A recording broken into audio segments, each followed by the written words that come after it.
மதத்தை வச்சு இந்த பாசிச பாஜக அரசு வந்து இந்தியாவை இம்ப்ரூவ் பண்ணுறதுன்னு நாசம் பண்ணின்னு தான் இருக்கிற மத அரசியல் தான் பண்ணின்னுக்கிறாங்க.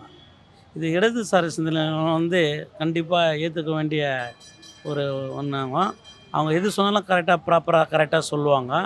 நம்மளுக்கு என்ன தேவையோ அது பண்ணணும். ம். விலைவாசி கம்மி பண்ணணும். மற்ற என்ன எஜுகேஷனு இந்த இதுவெல்லாம் விட்டு இப்போ வந்து இங்கே மதத்தின் பேரில் வந்து இஸ்லாமியர்ஸை வன்மையாக கண்டிக்கிறது, கொடுமைப்படுத்துறது தான் இவங்களுடைய செயலே. ஓகே. இப்போ கூட பாருங்க லாஸ்ட்டாக வந்து மத்திய அரசு வந்து பாஜக அங்கே ஒன்றிய அரசு ஆண்டுறாங்க. அங்கே வந்து டூரிஸ்ட்டு காஷ்மீரில் வந்து அதை பற்றிலாம் என்ன இன்னும் ஒரு டீட்டெயிலாக அவங்களால ஒரு ஸ்டேட்மெண்ட் கூட கொடுக்க முடியாத துப்பு கெட்ட அரசு தான் பாஜக.